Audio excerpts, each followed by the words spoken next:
ಆಧುನಿಕ ಜೀವನ ಶೈಲಿಯಿಂದ ಉಂಟಾಗ್ತಾ ಇರುವ ದೈಹಿಕ ಹಾಗೂ ಮಾನಸಿಕ ಸಮಸ್ಯೆಗಳಿಗೆ ಸಮಗ್ರ ಮತ್ತು ನೈಸರ್ಗಿಕ ಪರಿಹಾರ ಒದಗಿಸುವ ಉದ್ದೇಶದಿಂದ ಸ್ವಸ್ಥ ಇಂಟರ್ನ್ಯಾಷನಲ್ ವತಿಯಿಂದ ಹಾಸನ ನಗರದ ಹೊಯ್ಸಳ ನಗರದಲ್ಲಿರುವ ವೇದಭಾರತಿ ಸಭಾಂಗಣದಲ್ಲಿ ಉಚಿತ ಆರೋಗ್ಯ ಶಿಬಿರವನ್ನು ಆಯೋಜಿಸಲಾಗಿದೆ. ಯೋಗ, ಆಯುರ್ವೇದ, ಪ್ರಕೃತಿ ಚಿಕಿತ್ಸೆ, ಪಾರಂಪರಿಕ ವೈದ್ಯಕೀಯ ಪದ್ಧತಿಗಳು ಹಾಗೂ ಸಾಂಸ್ಕೃತಿಕ ಆಧ್ಯಾತ್ಮಿಕ ಚಿಕಿತ್ಸಾ ವಿಧಾನಗಳನ್ನು ಒಂದೇ ವೇದಿಕೆಯಲ್ಲಿ ಒಗ್ಗೂಡಿಸುವ ಮೂಲಕ ಜನರಿಗೆ ಸಮಗ್ರ ಆರೋಗ್ಯ ಸೇವೆ ನೀಡುವುದು ಈ ಶಿಬಿರದ ಪ್ರಮುಖ ಉದ್ದೇಶವಾಗಿದೆ ಎಂದು ವೇದಭಾರತಿ ಸಂಯೋಜಕರಾದ ಹರಿಹರಪುರ ಶ್ರೀಧರ್ ತಿಳಿಸಿದರು.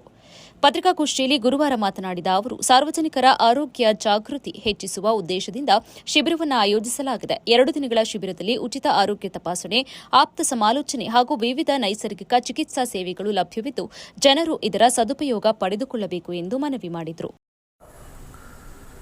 ಕಳೆದ 15-20 ವರ್ಷಗಳ ಆತ್ಮೀಯತೆಯೊಂದಿಗೆ ನಮ್ಮ ವೇದಭಾರತೀಯ ಚಟುವಟಿಕೆಯಲ್ಲಿ ನಾನು ಕೇವಲ ಹಾಸನಕ್ಕೆ ಬರೋದು ಹೋಗೋದು, ಕಾರ್ಯಕ್ರಮದಲ್ಲಿ ಇದ್ದು ಹೋಗೋದು ಮಾಡ್ತಾ ಇದ್ದೆ.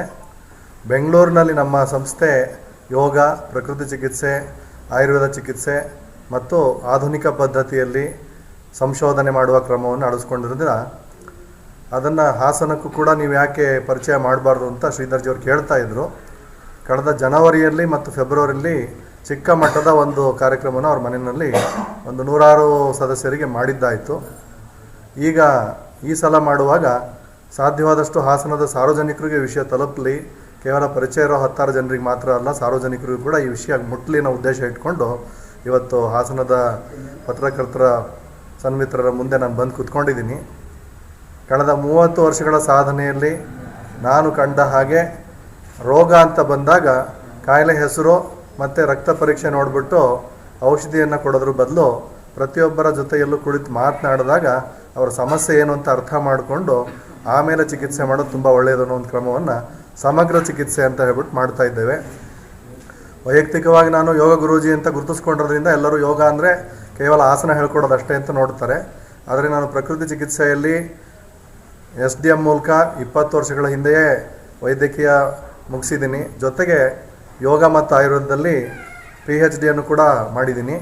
ಇಷ್ಟೆಲ್ಲ ಆದರೂ ಕೂಡ ಡಾಕ್ಟ್ರ್ ಅಂತ ಹೆಸರು ಹಾಕ್ಕೊಳ್ಳೋದಕ್ಕೆ ಇಷ್ಟಪಡಲ್ಲ. ಯಾಕೆಂದರೆ ಡಾಕ್ಟ್ರ್ ಅಂದ್ಕೂಡ್ಲೇ ಒಂದು ಇಂಜೆಕ್ಷನ್ ಕೊಡಿ, ಒಂದು ಮಾತ್ರೆ ಬರ್ಕೊಡಿ ಅಂತ ಕೇಳೋದೇ ಜಾಸ್ತಿ. ಹಾಗಾಗಿ ಅದಕ್ಕಿಂತ ಹೆಚ್ಚಿನ ಒಂದು ಚಿಕಿತ್ಸೆ ಜನರಿಗೆ ಅವಶ್ಯಕತೆ ಇದೆ. ಮಾನಸಿಕ ಆರೋಗ್ಯ ಸಮಸ್ಯೆ, ದೈಹಿಕ ಆರೋಗ್ಯ ಸಮಸ್ಯೆಗೆ, ಕೌಟುಂಬಿಕ ಆರೋಗ್ಯ ಸಮಸ್ಯೆಗೆ ಪರಿಹಾರ ಕೊಡಬೇಕು ಅನ್ನೋ ಉದ್ದೇಶದಿಂದ ನಾವು ಸಮಗ್ರ ಚಿಕಿತ್ಸೆ ಅನ್ನೋ ಒಂದು ಕ್ರಮವನ್ನು, ಇಂಟಿಗ್ರೇಟೆಡ್ ಥೆರಪಿ ಅನ್ನೋ ಕ್ರಮವನ್ನು ಮಾಡ್ತಾ ಇದ್ದೇವೆ.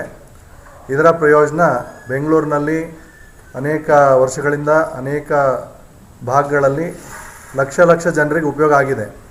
ಅದರ ಜೊತೆಯಲ್ಲಿ ಆ ಒಂದು ಪ್ರಯೋಗಗಳನ್ನು, ಅಲ್ಲಿ ನಡೆಯುವ ಚಟುವಟಿಕೆಗಳನ್ನು ಶ್ರೀಧರ್ಜಿಯವರು ಖುದ್ದಾಗಿ ಅಲ್ಲಿ ನೋಡಿರೋದ್ರಿಂದ ಹಾಸನಕ್ಕೂ ಕೂಡ ಇದನ್ನು ಪರಿಚಯ ಮಾಡಿದ್ದು ಕಳೆದ ತಿಂಗಳು ಮಾಡಿದಾಗ 100 ಜನರು ಭಾಗವಹಿಸಿದ್ದಾರೆ. ಈ ಸಲ ಪತ್ರಿಕಾ ಮಾಧ್ಯಮ ಮತ್ತು ಎಲೆಕ್ಟ್ರಾನಿಕ್ ಮಾಧ್ಯಮದ ಎಲ್ಲ ಮಿತ್ರರು ಇದನ್ನು ಸಾರ್ವಜನಿಕವಾಗಿ ತಲುಪಿಸಿದರೆ 1000 ಜನರಿಗೆ ಇಲ್ಲೂ ಕೂಡ ತಲುಪಬಹುದು ಅನ್ನೋ ಒಂದು ಆಶೆ ಇದೆ. ಕೇವಲ ಒಂದು ಕಣ್ಣಿನ ಚಿಕಿತ್ಸೆ ಅನ್ನೋ ಒಂದು ಕ್ರಮವನ್ನು ನಾವು ಮಾಡ್ತೇವೆ ಪ್ರತಿ ತಿಂಗಳು ಒಂದು ಸಲ. ಅದು ಉಚಿತವಾಗಿ ಮಾಡುವಾಗ ವಿಶೇಷವಾಗಿ ಕಣ್ಣಿಗೆ ಒಂದು ಔಷಧಿನ ಹಾಕೋದ್ರ ಮೂಲಕ ಕಣ್ಣಿನ ಅನೇಕ ಸಮಸ್ಯೆಗಳ ಪರಿಹಾರ ಆಗೋದ್ರ ಜೊತೆಗೆ ತಲೆನೋವು, ಅರ್ಧ ತಲೆನೋವು ಮತ್ತು ಹೆಣ್ಣು ಮಕ್ಕಳಲ್ಲಿ ವಿಶೇಷವಾಗಿ ಕಾಣುವಂತಹ ಮುಟ್ಟಿನಲ್ಲಿ ಬರುವಂಥ ಹೊಟ್ಟೆ ನೋವು, ಈ ರೀತಿ ಸಮಸ್ಯೆಗಳನ್ನ ಪರಿಹಾರ ಮಾಡಲಿಕ್ಕೆ ಸಹಾಯ ಆಗುತ್ತೆ. ಅದರ ಜೊತೆಯಲ್ಲಿ ಪ್ರತಿಯೊಬ್ಬರ ಜೊತೆಯಲ್ಲೂ ಕುಳಿತುಕೊಂಡು ನಾವು ಮಾಡುವಂತಹ ಕೌನ್ಸೆಲಿಂಗ್ ಅಥವಾ ಆಪ್ತ ಸಲಹೆ ಪ್ರತಿಯೊಬ್ಬರ ಜೊತೆಯಲ್ಲೂ ಮಾತನಾಡುವಾಗ ಮುಕ್ಕಾಲು ಗಂಟೆ ಮಾತನಾಡುವಾಗ ಅವರ ರೋಗ ಏನು ಅಂತ ನಮಗೆ ಸುಲಭವಾಗಿ ಅರ್ಥ ಆಗ್ತದೆ. ಆಗ ಅವರಿಗೆ ಉಗುರಿಂದ ಹೋಗಬೇಕಾದನ್ನು ಕೊಡ್ಲಿ ತಗೊಂಡ್ರು ಅಂತ ಹೇಳ್ತಾರಲ್ಲ, ಹಾಗಾಗಬಾರ್ದು, ಸುಲಭವಾಗಿ ಪರಿಹಾರ ಮಾಡ್ಕೊಳ್ಬಹುದು ಅಂತ ಹೇಳ್ಬಿಟ್ಟು ನಾವು ಪ್ರಯೋಗಗಳನ್ನು ಮಾಡ್ತಾ ಇದ್ದೇವೆ. ಅದರಲ್ಲಿ ಯೋಗ ಚಿಕಿತ್ಸೆ ಆಗಬಹುದು, ಅದನ್ನು ಮೀರಿ ಅಗ್ನಿಹೋತ್ರ ತರಬೇತಿ ಆಗಬಹುದು, ಮಂತ್ರ ತರಬೇತಿ ಆಗಬಹುದು. ಜೊತೆಯಲ್ಲಿ ಮಿನಿಮಮ್ ಮೆಡಿಸಿನ್ ಮ್ಯಾಕ್ಸಿಮಮ್ ಹೆಲ್ತ್ ಅನ್ನೋ ಒಂದು ಕಾನ್ಸೆಪ್ಟಲ್ಲಿ ಕಡಿಮೆ ಔಷಧಿ ಮತ್ತು ಹೆಚ್ಚಿನ ಆರೋಗ್ಯ ಅನ್ನೋ ಒಂದು ಉದ್ದೇಶ ಇಟ್ಕೊಂಡು ಚಿಕಿತ್ಸೆಯನ್ನು ಕೊಡ್ತಾ ಇದ್ದೇವೆ. ಅದರ ಪ್ರಯೋಜನವನ್ನು ಸಾರ್ವಜನಿಕರು ಈಗಾಗಲೇ ಬೆಂಗಳೂರು ಭಾಗದಲ್ಲಂತೂ ಸಾಕಷ್ಟು ಜನ ಪಡೆದುಕೊಳ್ತಿದ್ದಾರೆ.